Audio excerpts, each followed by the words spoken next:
আমি স্বামী বিবেকানন্দের ব্যক্তিত্বের বিকাশ বইটি থেকে একটু অংশ পড়ছি। সুখ জীবনের লক্ষ্য নয়, মানুষের চরম লক্ষ্য সুখ নয়, জ্ঞান। সুখ ও আনন্দ তো শেষ হইয়া যায়, সুখই চরম লক্ষ্য, এরূপ মনে করা ভ্রম। জগতে আমরা যত দুঃখ দেখিতে পাই, তাহার কারণ মানুষ অজ্ঞের মতো মনে করে সুখই আমাদের চরম লক্ষ্য। কালে মানুষ বুঝিতে পারে সুখের দিকে নয়, জ্ঞানের দিকে সে ক্রমাগত চলিয়াছে। দুঃখ সুখ উভয়েই তাহার মহান শিক্ষক। সে অশুভ এবং শুভ হইতে সমভাবে শিক্ষা পায়। দেখিবে সুখ দুঃখ দুই সমভাবে তাহার চরিত্র গঠনের উপাদান। চরিত্রকে এক বিশেষ ধাঁচে ঢালিবার পক্ষে ভালো মন্দ উভয়েরই সমান অংশ আছে। কোনো কোনো স্থলে সুখ অপেক্ষা বরং দুঃখ অধিকতর শিক্ষা দেয়।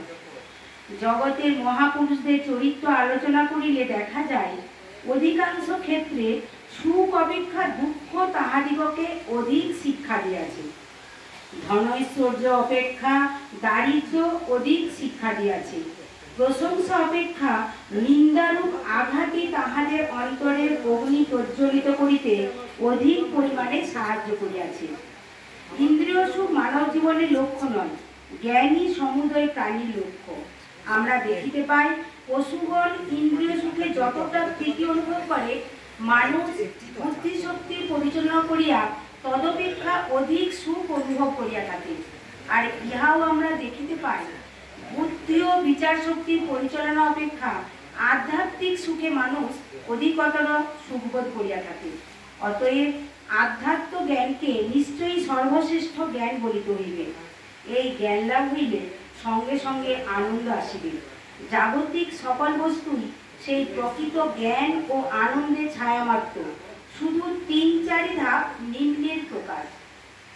একমাত্র মূঢ় ব্যক্তিরাই ইন্দ্রিয় ভোগের পশ্চাতে ধাবিত হয়। ইন্দ্রিয় কেন্দ্রিক জীবনযাপন করা সহজ। পান ভোজন ক্রিয়ারূপ পুরাতন অভ্যস্ত পথে ভ্রমণ করা কঠিন নয়, কিন্তু আধুনিক দার্শনিকগণ বলিতে চান, এই অন্যয়া সাধ্য ভাবগুলি গ্রহণ করো এবং সেগুলির উপরই ধর্মের ছাপ দিয়া দাও। এই ধরনের মতবাদ বিপজ্জনক।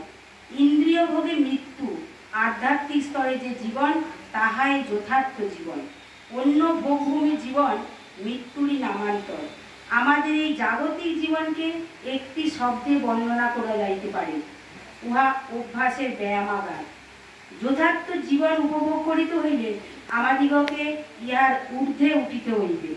নমস্কার।